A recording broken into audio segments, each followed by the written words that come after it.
Are these people... Judging by their clothes, they appear to be phantom Hyperboreans from the distant past. That could mean they have some clues about the moon goddess's name, right?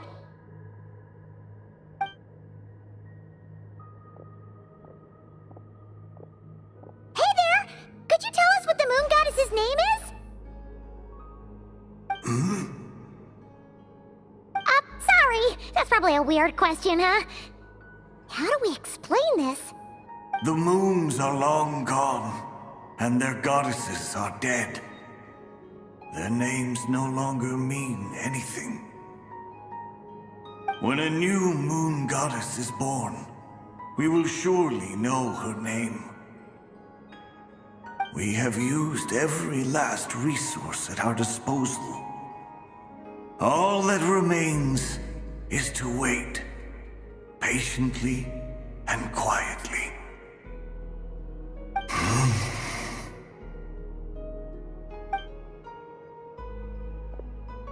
Were the people of the past all this devout? It looks like this phantom doesn't intend to converse with us any further. Surely the new moon goddess he speaks of must be Columbina.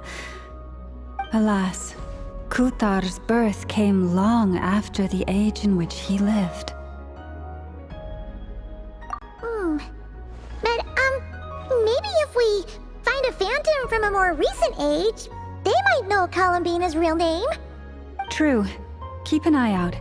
We should be able to tell which era they're from by the clothes they wear. Yeah, you've been pretty talkative this whole time. What changed? Oh, nothing. I'm fine. You all make good points. When the Hyperboreans speak of moon goddesses, they mean the three from truly ancient times. I can't imagine they would know anything about our current moon goddess. There once was a time when the moon goddesses blessed them greatly and protected them from harm.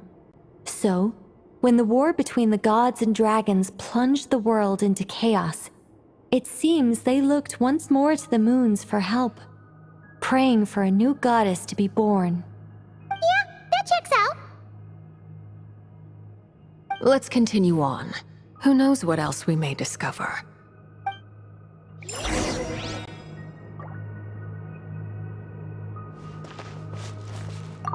The moons have left for now, but they would not abandon us forever.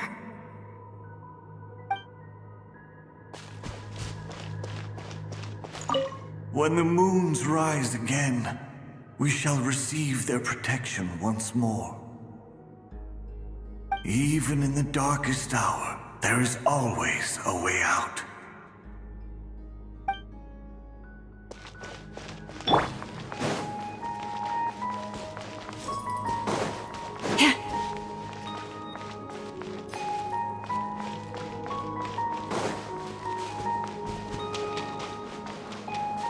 There's a door blocking this path. Not a problem. Try this.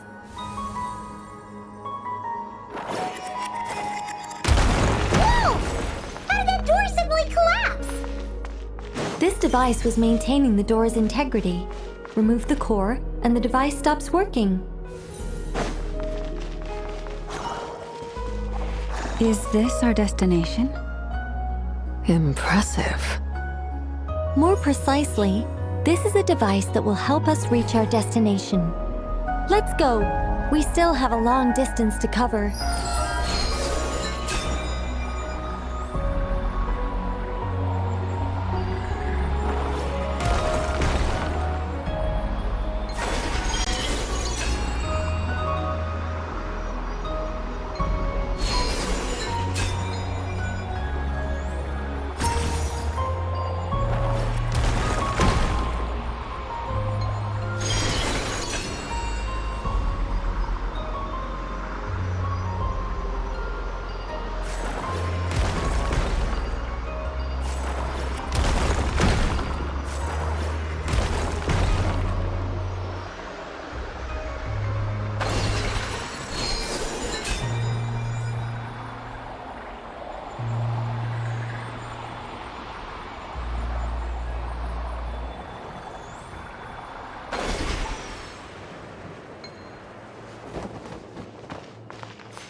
let's try that device again.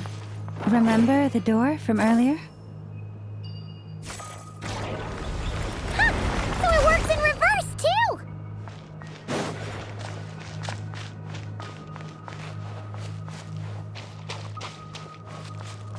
The humans we see are all phantoms, but the monsters are real.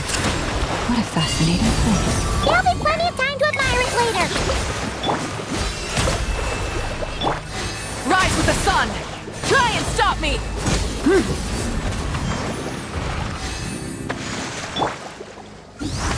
Receive my blessing.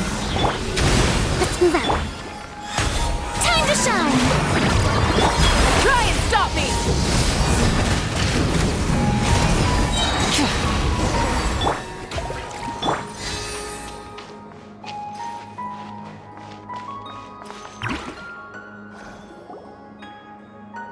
Oh, there's a whole bunch of artwork in here. Seems pretty old. Nicole, this is probably your area of expertise. What do all these paintings mean? Let me see. To understand these murals requires some knowledge of the history surrounding the War of Funerary Flame. I shared a little of this with Lauma before. Yes, I think I follow. The dispute between the Moon Sisters, the transformation by Nibelung. Oh no, it's no trouble. I'd be delighted to share the tale again. Alright then. Tevat's 3 moons and their goddesses were brought into being by the will of Nibelung, the then ruler of Tevat. But when the heavenly principles came, they changed the world completely, down to its very foundations. The moon goddesses were nowhere near strong enough to challenge this entity. But the heavenly principles did not view them as heretical entities that had to be removed. Essentially, the 3 moons existed to keep this planet alive and operational, which did not directly conflict with the heavenly principles' aims. Nevertheless, the inherent precariousness of this arrangement would soon be revealed. Nibelung returned. Yes.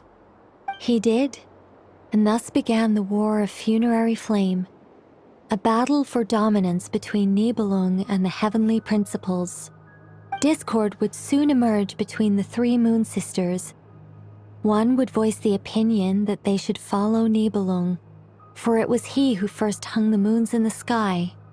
Another would argue that taking sides in the conflict would only bring the world closer to ruin.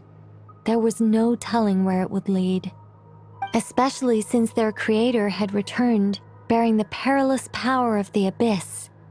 Nibelung would eventually discover their disloyalty.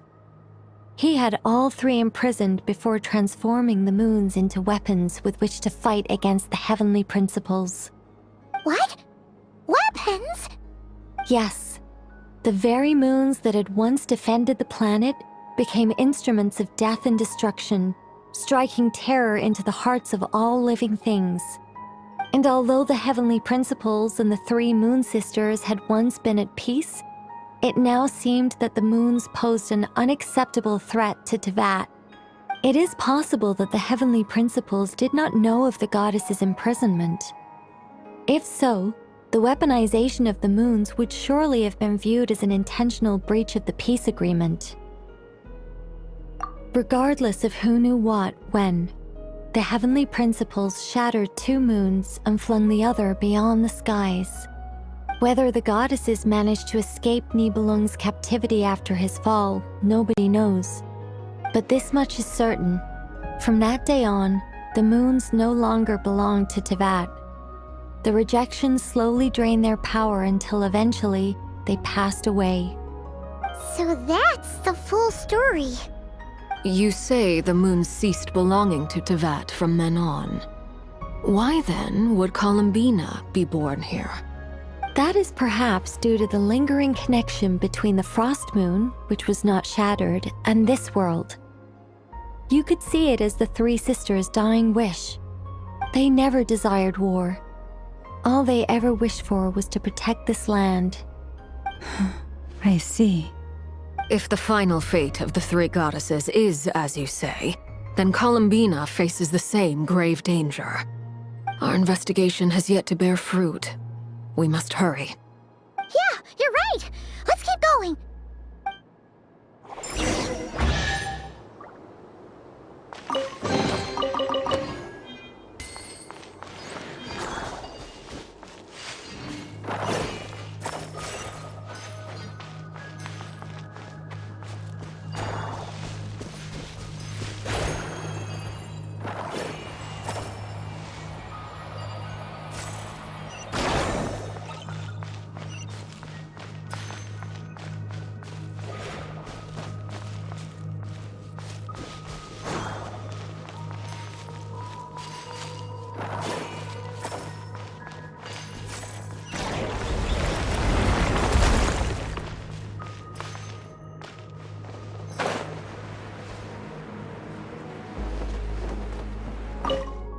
Should we trust him to keep his promise?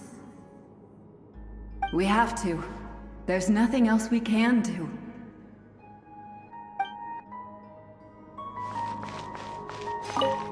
Why? Why do the creators of this world no longer show mercy upon their people? Remember his words. We must change our fate with our own hands. Wait, that's odd. Who is he? Is something wrong? No, not really. It's just that over 30 possibilities emerged in my head, so I can't be sure who he is. It's been too long. My memory isn't as sharp as it once was. Okay. 30. Wow. Impressive.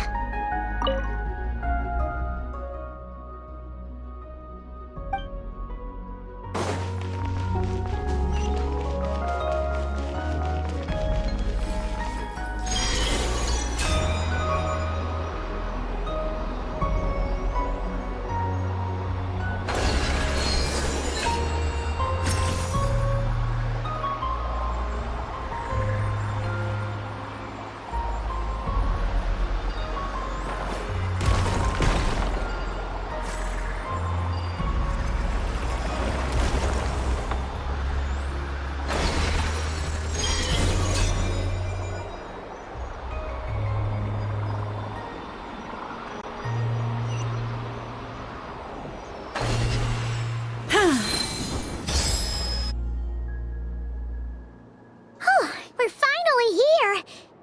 Guessing we'll need to activate this thing? Indeed. I was a little worried about that at first, but as we got closer, I sensed that the Kuvaki within it flows unimpeded. It should be functioning normally. The only issue is how to activate it. It's looking a little worse for wear. What about the cores from some of the other devices we've seen? Can we repair it using those? In all likelihood, yes. I imagine that would have been the Hyperborean's backup plan. Let's look for some cores.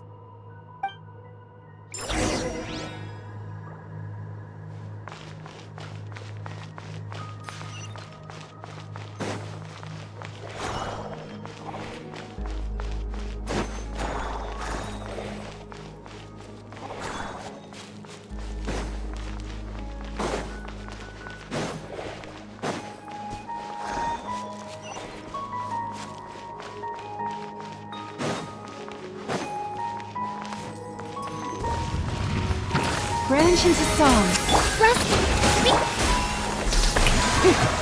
Burn it down! With one heart, we pray. Pyroclastic surge!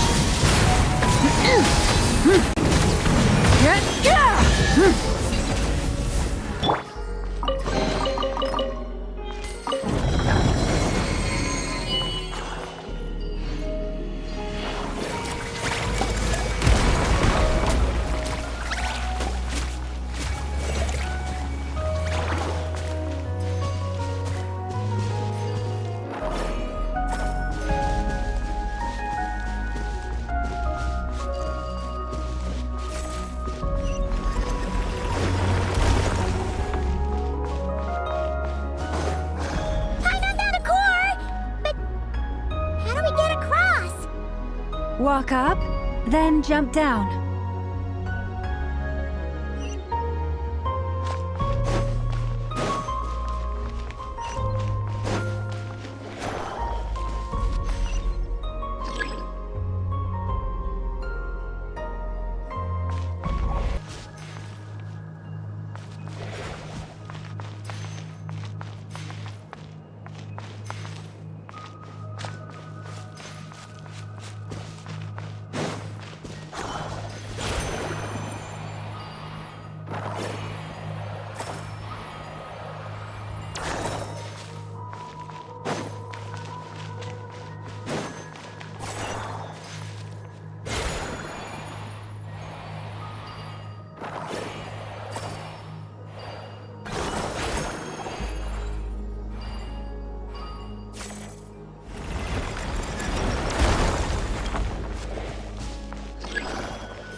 Enough cores. Let's head back.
The device is up and running.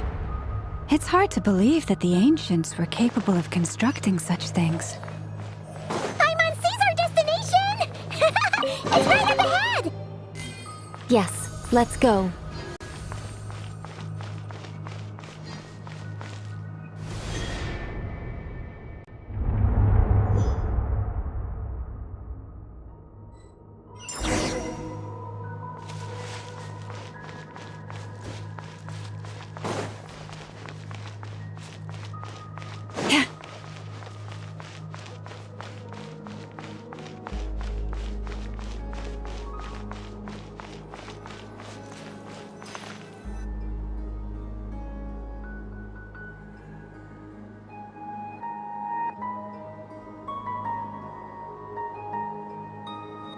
This is where the people of Hyperborea communicated with the moons.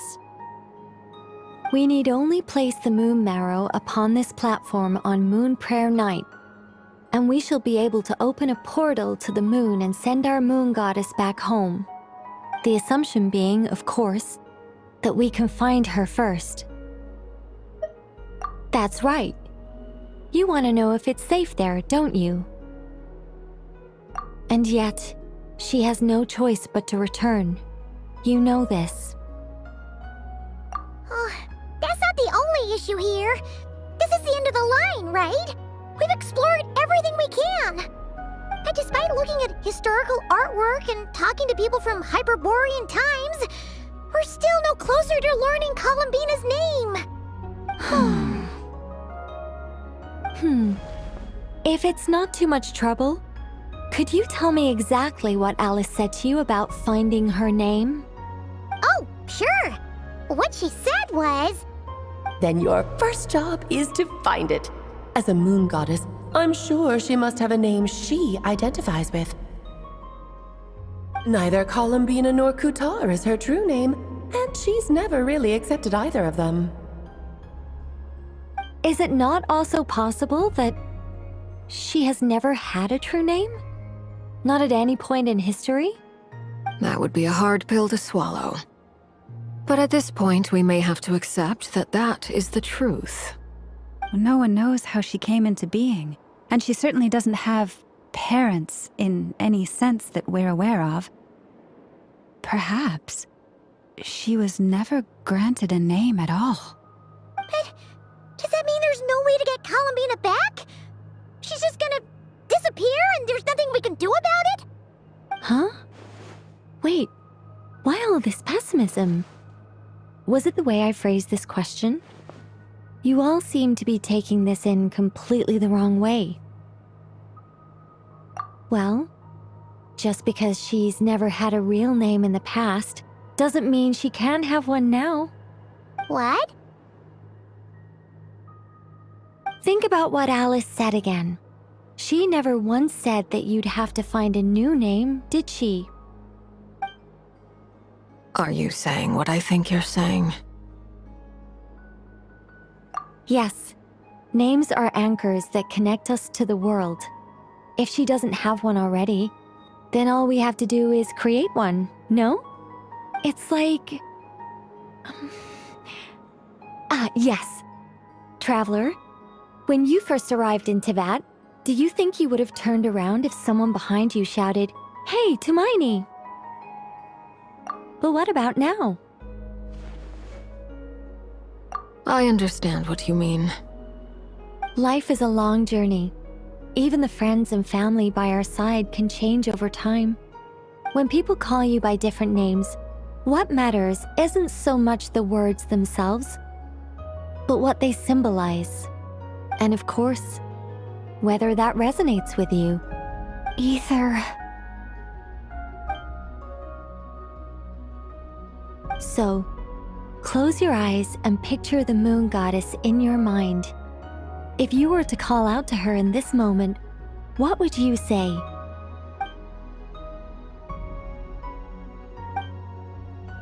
Columbina. Columbina. Paimon would call her Columbina too.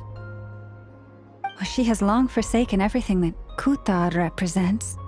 I think from now on I should call her Columbina too. Well, it sounds to me like you found your answer. Are you sure? Is it really that simple? We haven't found her this whole time, and not for lack of trying. For a journey like this, the process is every bit as important as the outcome. Had you not searched far and wide, rejecting every other answer you were offered? How could you have come to an answer you felt was finally correct? Oh, it all makes sense now. This has Alice's fingerprints all over it. Are you suggesting that Mage knew from the start that Columbina never had a real name to begin with? I can't say for sure. But I can definitely imagine her chuckling in satisfaction somewhere right now, saying, "Ah, what fun." Llama! Your antlers!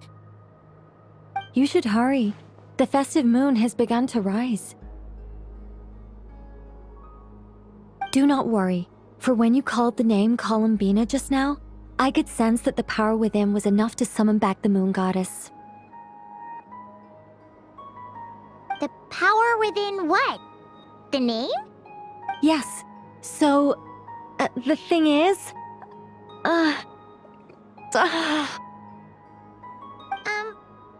What's wrong now? This is so annoying. I really want to explain how that whole thing works, starting from the founding principles of Teyvat and... Oh, I could talk about this for hours. But... Deep breaths, Nicole. Deep breaths. You're an angel. A sober, sensible, solemn angel who has her priorities straight. Okay then. Sorry for asking. Clearly a bad call on Paimon's part. Anyway, you all need to hurry. Last thing, remember how it felt when you called out that name. Then it is agreed. By the name Columbina, we shall find her. Then we'll throw her the best Moon Paranite party ever! And at last, we will send her home.